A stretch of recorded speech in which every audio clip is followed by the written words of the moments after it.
We are live, Dr. Archana. A very good evening to everyone. Welcome to High on Health series hosted by ImpactHealth.in. I'm Kulpreet, Editor in Chief, the host for today. And today we are going to talk about nutrition for women of every age. As you know, that our Prime Minister has announced the September month as a nutritional month. So hence we thought it was very meaningful to bring this topic up. And for this, we have Dr. Archana Dhawan Bajaj, who is a leading gynecologist, obstetrician, and IVF expert with Nurture IVF Center, Delhi. Dr. Archana Dhawan Bajaj has been associated with women and working with women over decades, in fact, over 3 decades, nearly 3 decades now. Dr. Archana Dhawan Bajaj has many years of experience behind her. She has been trained out of the country in UK and parts of Gulf. She has been working in the area of reproductive endocrinology, infertility, high risk pregnancy, laparoscopic surgeries, and hysteroscopic surgeries with minimal invasive surgeries. And yes, she has been working with women and treating women of all ages. So hence we thought she can bring us a holistic approach to nutrition for women. So welcome Dr. Archana to the High on Health series. Thank you so much, Kulpreet. Dr. Archana, to begin with, nutrition is important for everybody. Why is so that nutrition is very, very important for women? Kulpreet, partly for two reasons. First of all, women tend to, look after everybody else in the household, everybody else in the family, everybody around them, except their own selves. So very often, women are the most undercared for and, underlooked after section of the family. So hence for them, nutrition becomes really important because they are the ones who are looking after the house, they're looking after home, they're bringing up children, they're taking care of everybody's needs, and they have really a superhuman effort to make at all fronts. So if they are not healthy, if they're not fit, if they are not well nourished, it's not likely that they will be able to take care of themselves and their families. Apart from them, as we all know, that women have the capability or the ability to procreate, and they have the ability to give birth to another human being. So once you are giving birth to another human being, obviously not only are you nourishing your own self, you are nourishing another generation to come. So women's needs and their health and their nutritional needs need to be addressed for this very important reason, so that they're able to have a healthy pregnancy and they are able to ensure that the health, the immunity, the mental, the physical, all aspects of health of the baby that is born as a result of a pregnancy is well taken care of. Okay. Dr. Archana, you have been, treating women of all ages. Would you tell us that what is the nutritional difference between a 20-year-old girl to a 30-year-old woman to a 40-year-old woman or a 50-year-old woman? Because I know that there are nutritional requirements of the body as per age as well. So if this is true, what are the nutrition one should take care of from 20 to 30 and then 30 to 40? Um, See, 20 to 30 per se is the reproductive age. So this is the age where you should be, of course, you should be looking at having a balanced diet in every age. And all throughout your life or throughout a woman's life, she needs to ensure that she's eating well, she's getting enough carbohydrates, enough proteins, enough vitamins, enough minerals. But in the 20 to 30 year framework, this becomes all the more important. It becomes very important to for them to have an optimal weight, for them to have an optimal nutritional status. So this is the time when you should be, trying to maintain a healthy BMI. You should be trying to optimize your weight, not be too lean or too obese, and have, say, as per your height and weight, a BMI of nearly 25 to 28, which is an acceptable and a healthy BMI to have. So to ensure that, you need to have, say, about 1 to 1.5 grams per kg body weight of protein in your diet, a certain amount of carbohydrates and fat, which is, say, about 30% of your normal food intake, and of course a generous dose of minerals, which includes all minerals: magnesium, calcium, selenium, zinc, to ensure that your fertility, your genitals are working well, your skin, hair, bones, everything is well taken care of. And then, of course, the need to have folic acid, which is a very important preconceptional vitamin. It helps to prevent head and spine defects in the baby. So if you are having a diet which is very rich in say fresh fruits, green vegetables, perhaps your folate need, and of course non-vegetarian food. So your folate need might be obtained from your meal itself. But in case that is not the case, then you need to supplement yourself with 5 milligrams of folic acid throughout your preconceptional and pregnancy era. So that's something to be really taken care of. Other than that,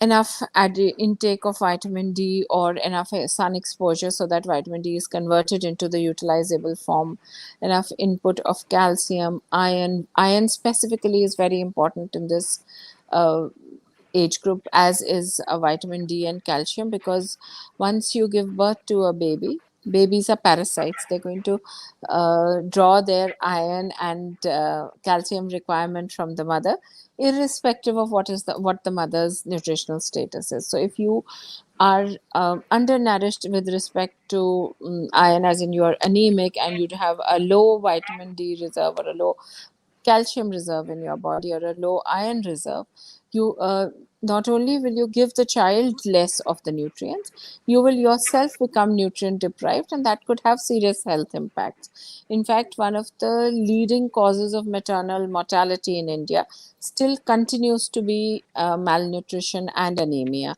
If you're malnourished and anemic, you tend to have more complications related to childbirth, like postpartum hemorrhages, placental accidents, abruptions, and these are all leading causes of maternal deaths. In fact, if you were to look at reasons why mothers die, you would find that anemia perhaps is the root cause of most of the complications that arise in pregnancy. Other than that, it's also very, very important to maintain your nutritional status with respect to calcium, especially in the pregnant, in the fertile age group, because the baby is going to draw calcium from the mother's bones. So if you have not supplemented yourself with enough calcium, or your nutritional status is deficient for calcium, there is not only likelihood that you will pass on less calcium to your baby, and hence, osteopenia, osteoporosis, etc., to the child, but of course you're putting yourself at a very high risk for this. And this has long term health consequences with respect to osteoporosis and late age group fractures, a higher incidence of femur fractures, and of course, abnormalities in the pelvis if you're giving during childbirth. So many serious sequelae may happen if you are not taking care of your nutritional status in the fertile age group. So between the Dr. Archana, I am hearing that nutrition is like really important for women between 20 to 30. And let me bring in a point that 20 to 30 is the age when the girl is young, she's going out, she's eating a lot of junk food, she's also drinking and smoking. Today's women are drinking and smoking as well. So, what would you try to tell this segment of women who are indulging in smoking and drinking, plus indulging in a lot of junk food in this age? Because one thing which you said that this can have an implication later on. So if you could just dwell a little more on this. As we read often and as we discuss very often, nicotine, alcohol, and the the hazardous substances like carbon monoxide, etc., related not only to smoking and alcohol and all, but also to hookah consumption, which is now becoming a trend in the society. I mean, I don't think you would see any pub, any bar, or any recreational venue where you would find young girls not indulging in any of these. So, as we've always discussed, smoking alcohol not only has very serious implications on the fertility status, on the egg quality, but it also has extremely serious consequences on the unborn child. Fetal alcohol syndrome has serious repercussions on the baby, not only in respect to growth restriction and mental development, but also in terms of behavioral issues in the children that are born out of alcoholic women. So, when I say alcoholic women, I don't mean that any child or any girl who's having alcohol for recreational purposes is going to turn alcoholic. But what I want to specify that intake of alcohol during pregnancy ideally should be an absolute no. But if for whatever reason you cannot abstain completely, at under no circumstances should the intake of alcohol be more than 60 ml on 2 occasions in a week. Definitely the alcohol intake should not exceed this, because exceeding this, you're putting at risk the unborn baby of fetal alcohol syndrome. And as you are well aware that this syndrome has uh, consequences during pregnancy, like low birth weight babies, intrauterine growth restriction, placental accidents, sudden intrauterine demise of the baby. Other than that, once the baby is born, we have seen that children born out of this fetal alcohol syndrome have behavioral issues. They have IQs relatively less than other children. So they have a typical facial appearance. So there's so many things which lead to sequelae and consequences which the oncoming generation has to face, which are completely preventable if taken care of during a pregnancy. Apart from that, intake of nicotine not only is a huge health hazard with terms of being carcinogenic, oral cancer, lung cancer, very common in women, in anybody who takes, who consumes cigarette, tobacco, and hookah. But other than that, pregnant women में इसके बहुत serious consequences हैं. Placental abruption is very common. Intrauterine growth restriction is very common. Fetal anemia is very common in women who smoke. So overall, you are not only putting yourself at a health risk, you are putting your ongoing pregnancy, you're putting your the child who is yet to be born at very serious health risks if you are not abstaining from these during pregnancy. And it's not just the pregnancy period that's important. Perhaps 3 months preconceptionally is when your body starts conditioning itself or preparing itself for the pregnancy. So that is the time, say 3 months prior to pregnancy, when you need to start looking at serious lifestyle modification issues, which is where your folic acid supplementation should begin, weaning off from smoking, alcohol, hookah, recreational drugs, if at all any. And here I want to emphasize that, the use of recreational drugs is now becoming a trend in modern India. This is something to be deplored and to be emphasized with great emphasis, that it is not only a risk to your own health, it can even be fatal to the child who is to be born. So please be cautious about what you take, where you take, and how much you take. So that's just putting in brief, though at no point under emphasizing the importance of abstaining from any kind of recreational drug. Yes. So that's exactly the point which I asked, and thanks for elaborating it so nicely for common person to understand. Now let's talk about 30 to 40. When a woman is between 30 to 40, what is her nutritional requirement which she should not ignore? And then we'll quickly Um, talk about 40 to 50, because 40 to 50 is the time when a woman hormones are completely going to change, right? So we'll talk about Absolutely. that. Absolutely. Kulpreet, 30 to 40, where I look at things is a part of, is a bridge between your youth and your mature years, or as I'd like to call them. I don't Yes. want to call myself old for sure. So that's your, that's the bridge between youth and maturity. So that becomes crucial because that is a time when um, you are not as active as you used to be. Your calorie requirements are going to start scaling down a little bit. So obviously your dietary intake should start getting optimized. This is the time when you start watching your calories seriously, because you ought not to be putting extra weight, because extra weight would mean pregnant, would mean hypertension, hyperlipidemia, um, diabetic and pre-diabetic status later in life. So that is, that is one aspect which has to be looked at, कि आप अपने आप को health risk पे तो नहीं डाल रहे weight gain की वजह से. And also this is a time where your protein requirements will go up, the calcium requirement, vitamin D requirements will go up, because you're gradually moving towards a period where your body will start aging. So minerals, vitamins of all kind, vitamin A, D, E, especially vitamin E, because that's what builds towards healthy hair and skin.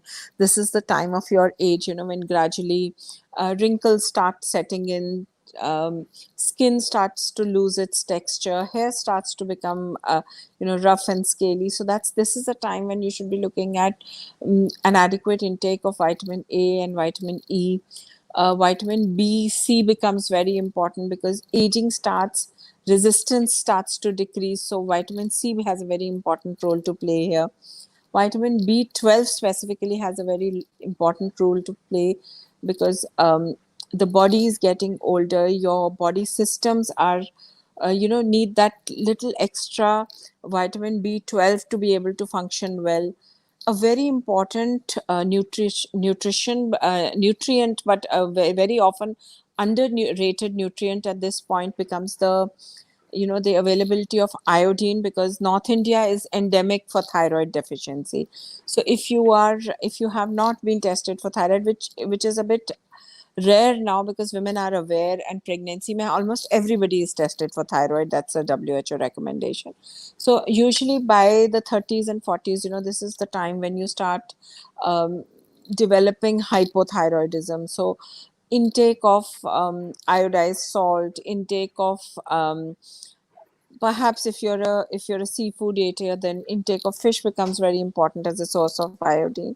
Of course, green leafy vegetables, choti choti cheezein, including palak in your daily diet, a lot of amla, chukandar, kala chana, all these little things can provide such a complete nutrient value: proteins, carbs, iron, vitamins, minerals, everything. So this is the transitional phase in your life where you become very casual, because you've had, most women are done with their pregnancies by then. Pregnancy में तो फिर भी लड़कियां बड़ा अपना ध्यान रखती हैं, पर बाद में they tend to become little casual, because they feel that now that very important aspect of life is over and done with. And also, most women are in the peak of their careers in this age group. So life is busy. It's there's home which is to be looked after, there's a career to be taken care of, there's socializing to be done, there is responsibility of the the aging parents, the aging in-laws. There are new additions to the house. This is a age group where there is so much for women to do, and so little time to give to their own selves. So definitely one cannot sort of undermine the importance of this era in life. And obviously not never overemphasize the need to look after your diet, or to ensure that you have enough nutrition. When I say diet, doesn't mean stuffing yourself or gaining weight, or you know um, unstructured or unprogrammed तरीके से खाना. But looking after your diet means looking after that you ensure you get enough calories in an optimum way, you get enough water intake, you get enough proteins, enough carbohydrates, enough minerals, and of course a certain quantity of fats, because fats are very important for day-to-day functioning of all organs, of all systems of the body. So overall, little increase in protein intake, little decline in the carbohydrate intake at this time will help to combat weight gain, in which is very often associated with the 40s. Taking enough vitamin B12, enough minerals will help the body to fight diseases, will have the ability to gain resistance against a lot of diseases, and of course prevent a lot of metabolic disorders which can happen. So these little things taken care of at this age will go a long way into building a healthy and a very let's say active old age for most of us. Yes, definitely. So, Dr. Archana, moving to the 40s now, which I am in, and 40s is when you get into 40s, continues into 50. It is that pre-menopausal age when your estrogen levels are declining. Then there are certain hormone change happening in your body which you don't know. So, what is that a woman should look at? What is an optimum level of nutrition? And if she is feeling certain symptoms which you of maybe body ache or maybe something else, pain, what should she go and take an advice of a doctor and an expert at the age of 40, and see if she needs to take certain supplements like you said, of B12 or a vitamin E or something else. So tell us about this 40 to 50 age group, because that is Uh, very important, because that's the per- uh, time women is actually not looking after herself. Absolutely, Kulpreet ji. This perimenopausal age group, and which sort of walks you into menopause, is a period of time where, apart from your requirement of calcium, vitamin D, minerals, and of course vitamin B12, there is also this this period where your body is now beginning to age. So. Beginning to age and beginning to become hormone deficient. So two things really go hand in hand.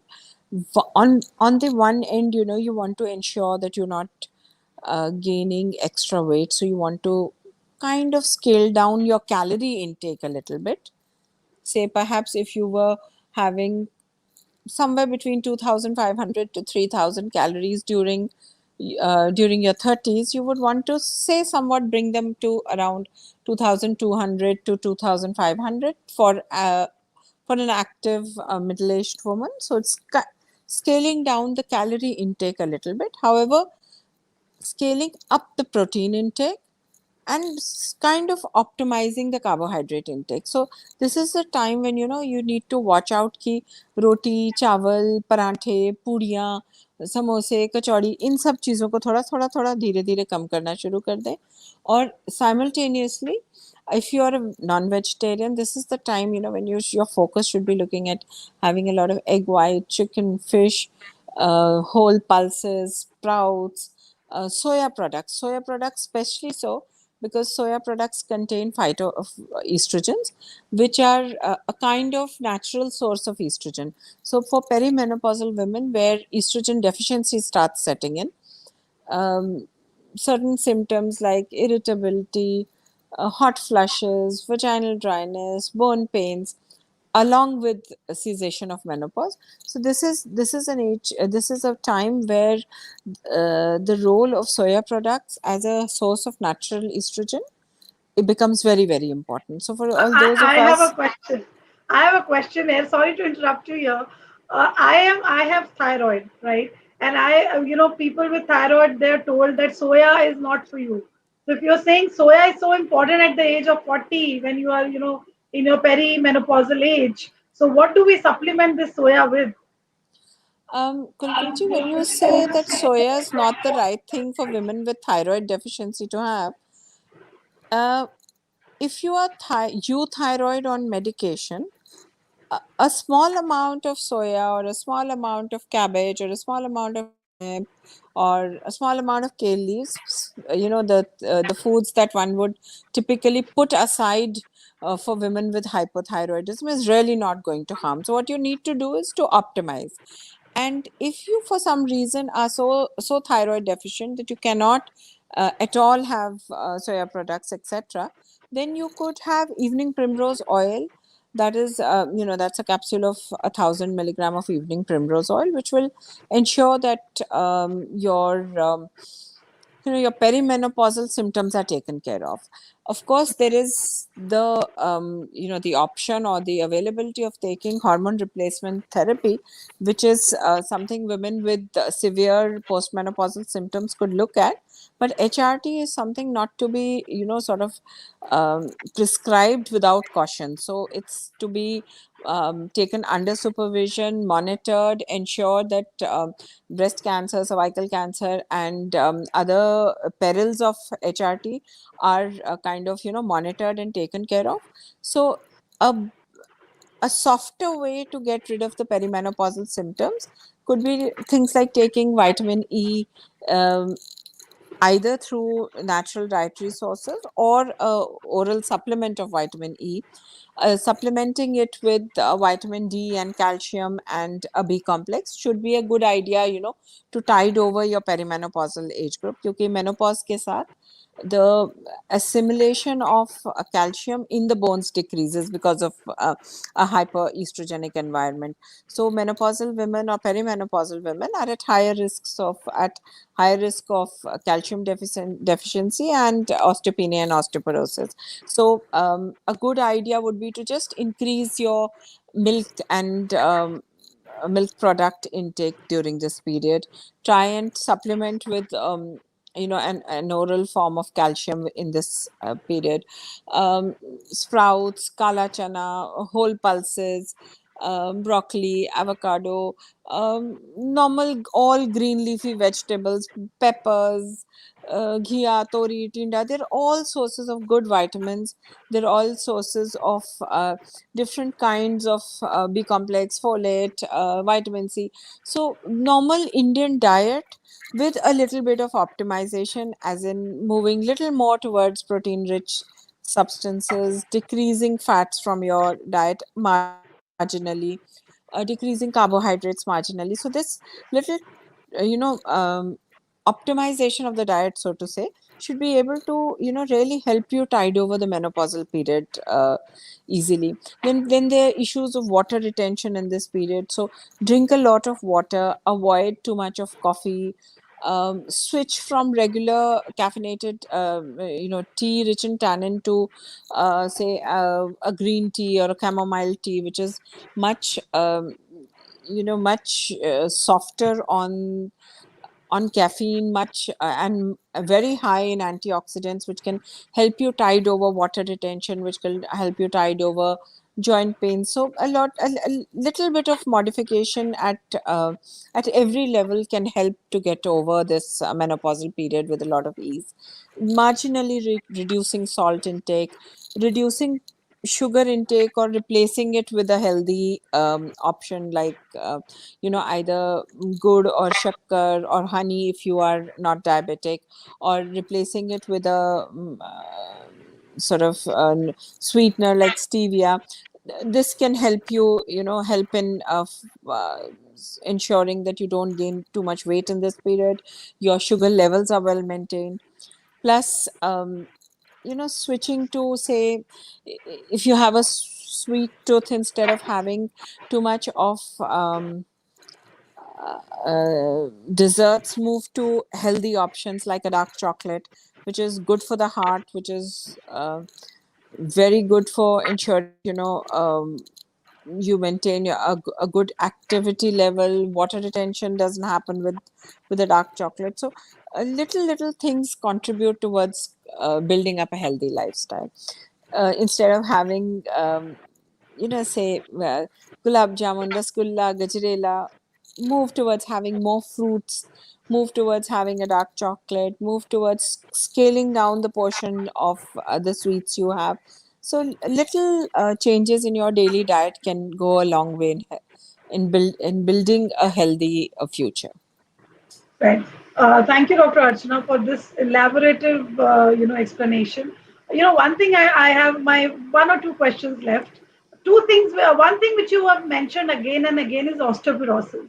So that means osteoporosis can set in very early. There could be signs of knowing that you are vitamin C deficient or vitamin B12 deficient. So how early can a woman check her osteoporosis, like deficiency of various vitamins? What is the age that a woman should go? Like now it is said that a woman should get a mammography done after every 6 months, or various preventive checkups done at various times. So when we talk about osteoporosis, what is the age that a woman should get it checked, and then what are the dietary supplements which can come in? I think the age where you seriously start looking for osteopenia, osteoporosis, and where you start getting an evaluation done, I think should be in late 40s or early 50s. However, if you have symptoms which are suggestive of vitamin D deficiency, say a lot of malaise, a general feeling of ill being, bone pains, pains in the pains in the heel, pains in the sole, um, हड्डियों में दर्द, backache, chronic backaches, you're always tired, always fatigued.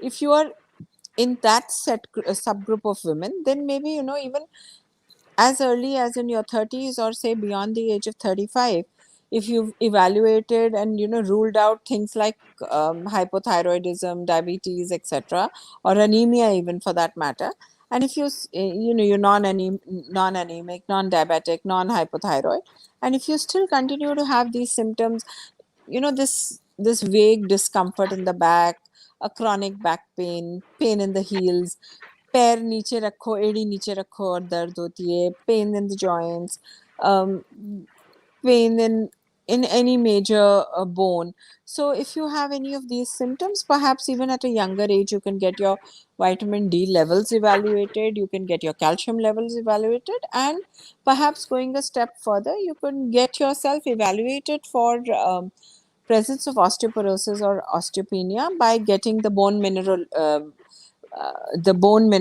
density done. There are machinery available wherein you can get the bone mineral density of your bones assessed. All the the spinal bones, the large bones of the body, bones of the feet, you can get them assessed, and they will give a very good indicator of the presence of absence or of osteoporosis, or your chances of getting osteoporotic in later in life.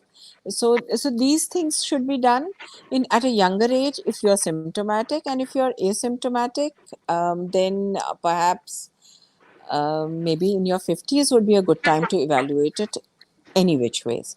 And in case you are found to be osteoporosis or osteopenic, then simple dietary methods like increasing intake of milk and milk products, increasing intake of calcium rich foods.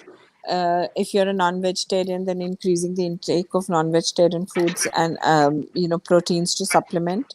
Perhaps adding calcium and vitamin D to your diet, starting some form of exercise. A very good way to stimulate calcium absorption is and to improve your vitamin D assimilation is to add some form of exercise in your body, in your daily routine, be it walk, swimming, cycling, zumba, pilates, whatever you're comfortable with. Even a normal pace walk for say 40 minutes a day for 5 days a week should be very helpful. Other than that, it is it is a well-known fact that women who smoke and who have alcohol are at higher risk of having osteoporosis. So if you are those who smoke and have alcohol, so please scale them down. That would help tremendously. And a very lean, very thin women with family history of early menopause, or who've had early menopause themselves, are at higher risk. So if you're very lean, remember that it's not just all about being very thin. It's about having an optimum body weight. So a body weight downwards of say 52 kilos in an average height woman could actually put you at higher risk of having osteoporosis. In fact, women who are a little obese, well, well endowed, I wouldn't say obese, women who have a certain amount of visceral and peripheral fat are relatively at lesser risk of osteoporosis, because they have a peripheral conversion of estrogen even in the perimenopausal phase. The fat metabolizes or converts testosterone into estrogen peripherally, and that can be utilized by the body. So um, these are little things women ought to know in their menopausal or perimenopausal period. And there is no there is no way to over emphasize the need of not only optimizing your diet, but adding some form of exercise, because it's going to be a stimulus towards building your bone calcium and minerals. And of course, adding some kind of meditation, yoga, because that kind of calms you down mentally. It gives you the ability to bridge over this period of life, and it gives you the mental ability and strength, and a certain calmness to be able to cope with changes in your body.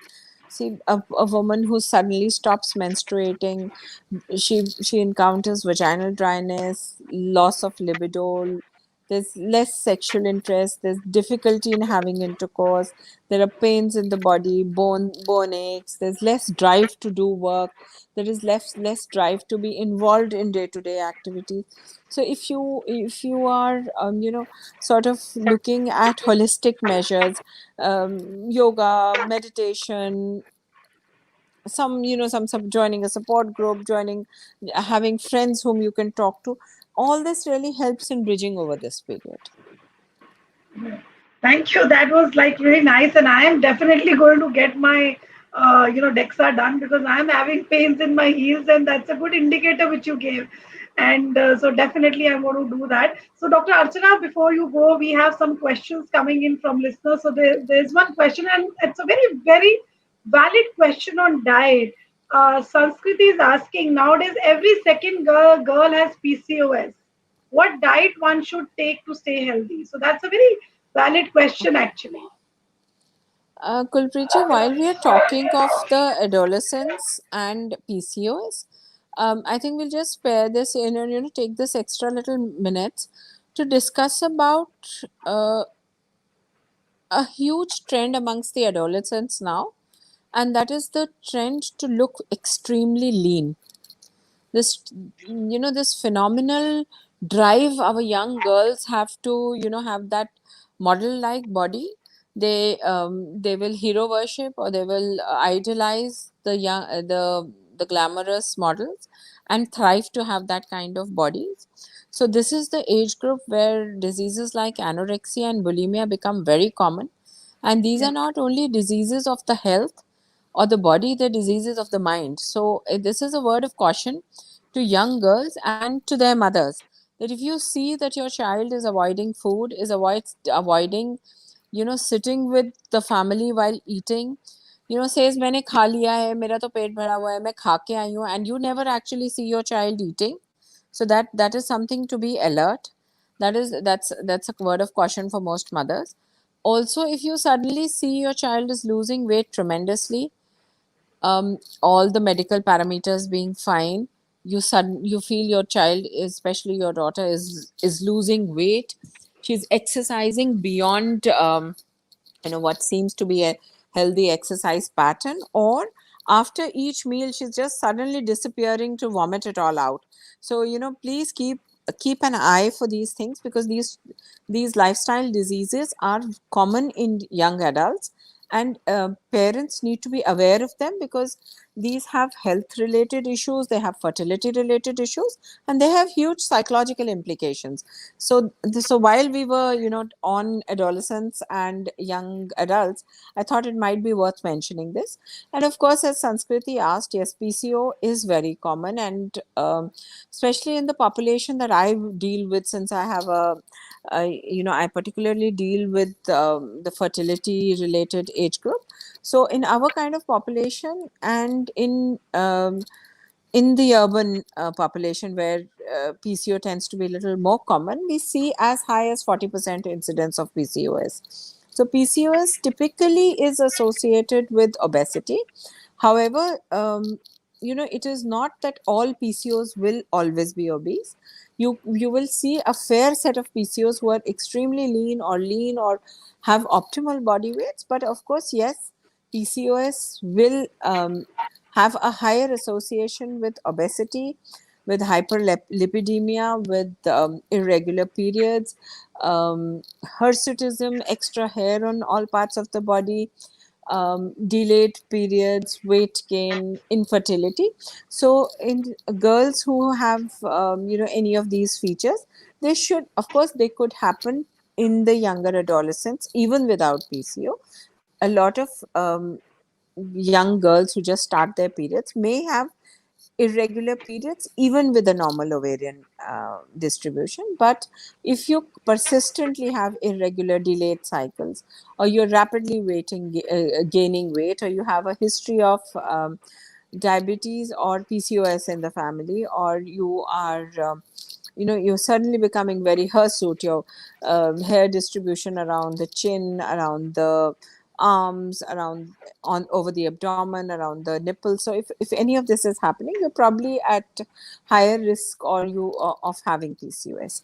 For a PCO, the diet mantra is really to have less of carbs, have more of proteins, have less of fats, and have foods with low glycemic index, like foods which have a slow release of carbohydrates. Um, Easily available sugars should be avoided. Sugars per se, maida, chini, aloo, chawal. These are the things to be avoided. And things that the carbs that you should have are say fruits like watermelon, melon, um, brown rice, uh, wheat, more of proteins. These are the foods that you should be having in case you are a PCO and you want to optimize your weight, or you want to scale down the extent of PCO. Of course, decreasing weight, increasing exercise, um, all of this will help towards improving the status or the hormonal imbalances in PCO.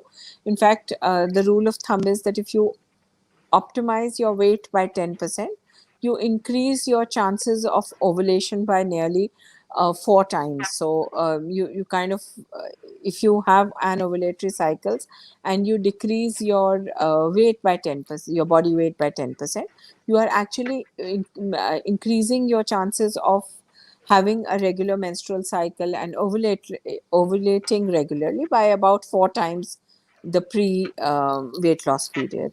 So these are little things girls with PCO can remember, that trying to cut down weight, trying to cut down all freely available carbs in the food, and increasing protein intake will help towards correcting the hormonal imbalance in PCOD. Right. Thank you for answering that. Just last question, one last question, because it is really nice, good question which has come up. Aarti is asking, can we eat too much of fruit? Well, well, excess of anything is bad. And the reason why I say excess of anything is bad, because if you have too much of fruit, you're actually replacing. See, fruits are very rich in minerals, they're very rich in vitamins, they are very rich in water, or but however, they are, and they are very rich in carbs, but they are not sufficient in proteins, and they are not sufficient in fat soluble vitamins. So if you are only restricting yourself to fruits, you will obviously not have the appetite to have other foods, which are also very important parts of your of a balanced diet. So if you're having too much of fruit, you're you're shying away from protein intake, you're shying away from intake of complex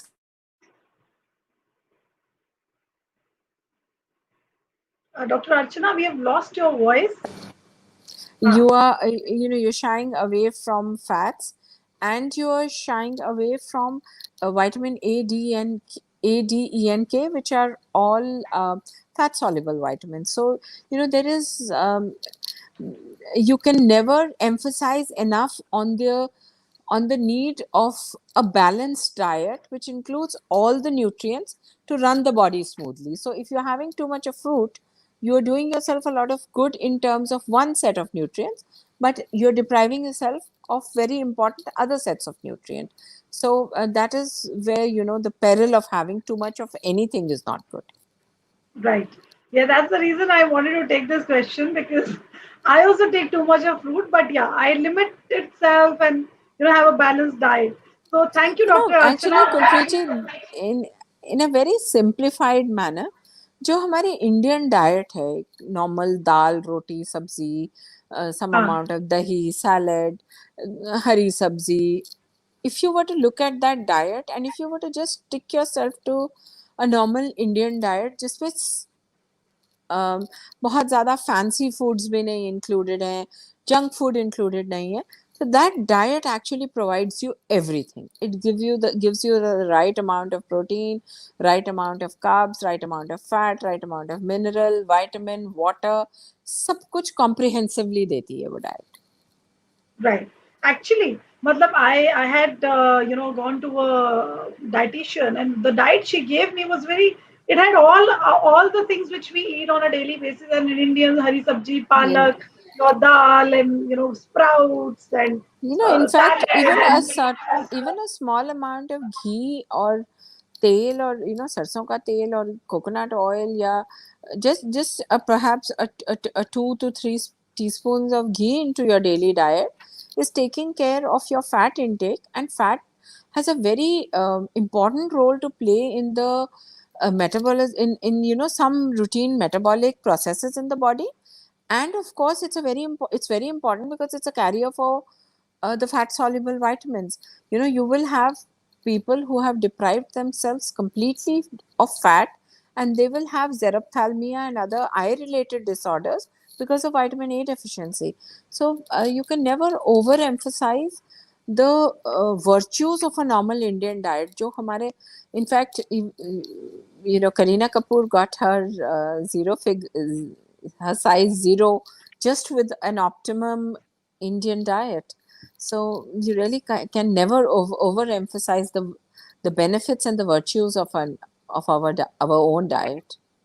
yes, and very well said, Dr. Archana. And that's the way we want to end.